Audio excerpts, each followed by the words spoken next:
Hello everybody, it's Celeste here and welcome to A Crafter's Story. You get to the end of the year and if you old school like me, you still use calendars, and I had two of these really large calendars left in this last when we got to the end of December, and the pictures in them were just so pretty. I couldn't bring myself to just throw them out. And some of them have some personal information on them, so I would shred them. But I couldn't do it with this. I mean, just look at those pretty flowers, right?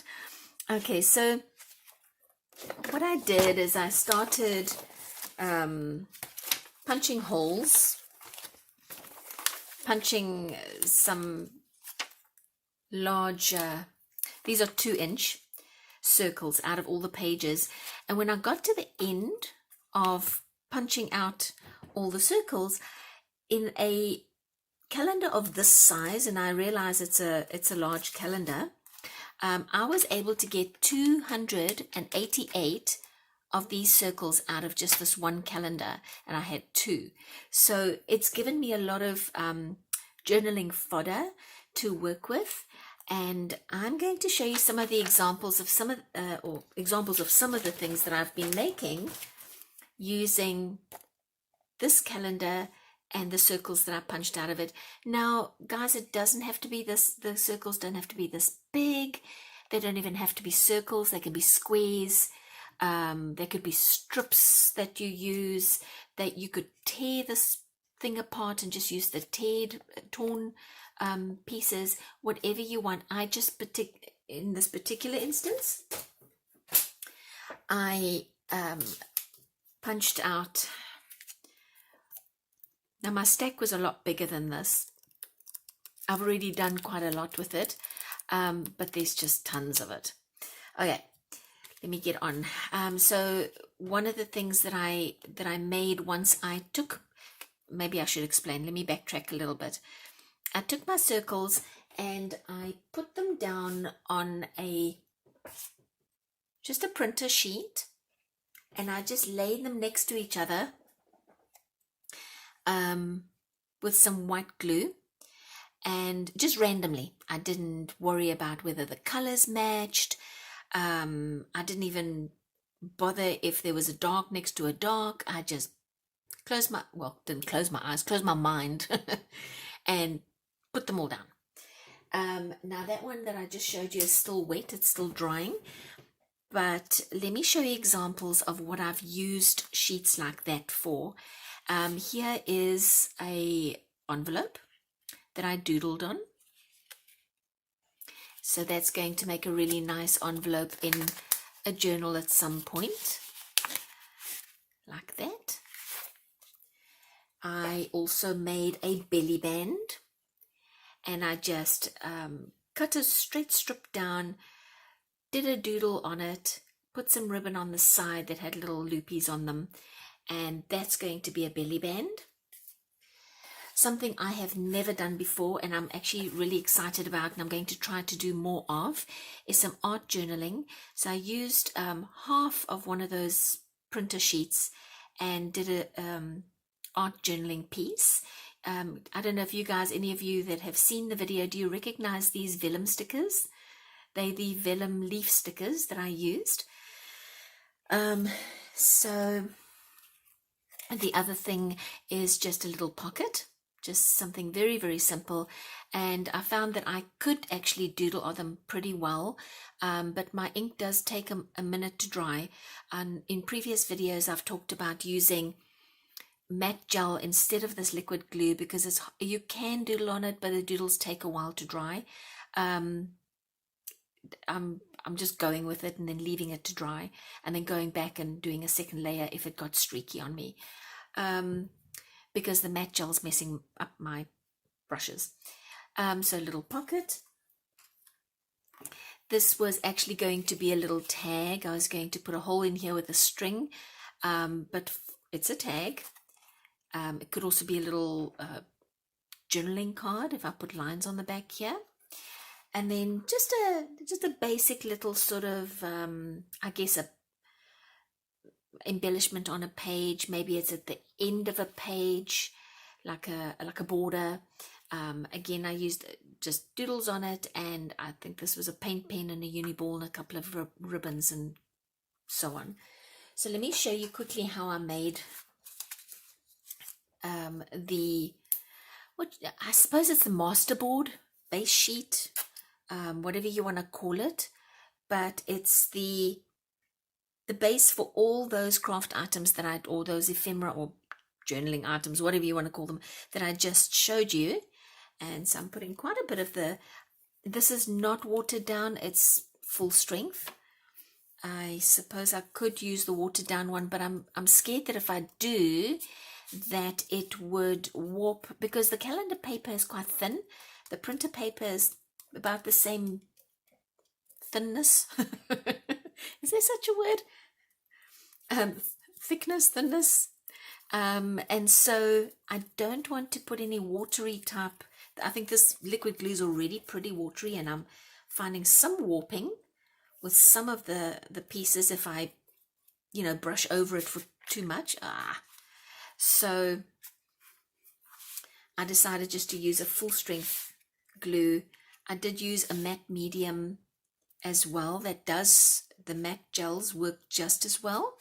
It's, it just works out a little more expensive if you're going to use a matte gel versus this sort of school grade liquid glue. And like I said to you guys, there is absolutely no, says me as I choose different colors. I just contradicted myself. I am choosing some of them are a little too obviously the same. So I am being selective. So I guess I have to take that back to a degree. I am thinking a little bit. There are some sparks firing in my brain. It doesn't happen often, let me just tell you. Oh gosh. Anyway, so let's stop my silliness. You honestly don't have to think too much. My artist's brain, my creative brain always wants to look for something better, brighter, more creative to do, and it's just not always necessary to do that. But I think, because at the end of the day, none of this is, I'm actually keeping these pink ones because I want to do one that's mostly just pinks and purples. So I'm saving some of the ones as I come across them. There's a lot of green and yellow in here, but that's okay, because once you get doodling and cutting, a lot of that color repetition goes away. So I think because there's a little bit of white over there, I am just going to cover that as well. Yeah, it's actually a heck of a lot of yellow. Maybe I should try and at least put in, oh, that's orange. It's still the same. Okay, it's okay. I'm just going to go with it. Go with the flow. There we go. Okay, so now I've got all the circles down, and I can come back and add a layer of glue, and I'm just really going to reinforce them and get them to lie down, and also to seal the top. So when you're working with it later, it's not going to, they're not going to peel up on you, the little circles are not going to. Oh, look, I made a hashtag. See, I made a hashtag. Hashtag reuse. There we go, another hashtag. Okay, so I learned my lesson a couple of times. Sometimes I'm a bit slow on the uptake, you guys, but don't go against the grain, because that will happen, and you want them to lie flat and not lift. So I might scoot underneath here and there, try and get some glue into it, into underneath so that they can stick to each other nicely. There we go. And this is it, you guys. There's no rocket science here. Oh, where did this come from? Oh, maybe it was just a double. I think that was just a double sitting on that one. We'll stick him aside. I'm going to have to go underneath there to get them to stick down. Yeah, no, honestly, there is no rocket science behind this.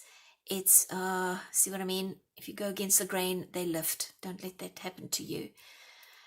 Once this is dry, I would like to try, after I did that art journaling piece that I showed you earlier, I really loved it. It's like collaging. I've never really done it before. And I just think that it's something that I would like to do more of. And so maybe even do an entire art journaling book that I can share with you guys as I go ahead and do my art journals in that little book. And it really would just be just for the heck of it, you know. This takes a little doing. So there we go. I'm going to, I think I've got them all down pretty well. You can put a little pressure to get them to stay down. But that's looking good. And I was a bit worried that I had so much yellow. So I've got a lot of yellow here and a lot of green here. So what? Oh, wow. You can just, oh goodness. You'll find it, I'll find a place to use them, and the greens are all different and the yellows are all different. Maybe if I cut this out in the shape of, maybe I'll cut petals out and use it to reconstruct, and then use to kind of reconstruct it as a flower in a journal, or maybe in that art journal that I'm talking about. So yeah, the possibilities are endless. All right, you guys, I think I'll leave it there because I can keep going and pressing down, and I'll do that off camera. But you guys can see, right, how this is done. And then when it is dry, you can come in, I wonder if you'll see it if I lift it. Let's see. I'm going to try underneath. Here's the edge of the white paper here, and there's a lot of overlap past it. I'm not sure if you guys saw that, but basically anywhere where it overlapped, you're going to come back and cut it off, right? And then you left with a nice, it's actually quite thick. It's actually got quite a bit of rigidity to it, which is a lot of sturdiness to it, which is nice. Don't let anything bubble. I allowed, see this? I think I might be able to cut that off. Some of the glue bubbled here. So if you do see any bubbles, get rid of them. There's a lot of blue on here. So I'm probably going to use it in some kind of ocean theme. I'm not big on themes. I think I've mentioned that before. But the next one is definitely going to be something more with a lot of these pinks and purples that I really love. And then watch out as you clipping. Out of pure coincidence, I clipped the sky. Do you see the tree in the field in the middle? And it's a picture composition all on its own. And so I'm going to use that just as a little accent to a page somewhere, maybe with something around it to define the edge of this picture. Or maybe you did that it was unintentional, this beautiful rose that I can use maybe as a button. So think about, and then this was sort of like a gradation. What is that when you, ombre, that ombre effect of color that I also liked. So maybe some of the little circles that you use, you can set aside and use individually in a journal. Okay, you guys, well, that is my crafter's story, and I hope my crafter's inspiration to you this week. I hope that you find, if you have, and you know, this doesn't have to be from a calendar. This could be from a magazine. Magazines would be just as beautiful. If you had any magazines lying around, you could do exactly this with your magazines. So I hope that this video found you well and happy and healthy, and I had fun again, as always, visiting with you, and I'll see you in the next video. Thank you so much for visiting with me. Bye-bye.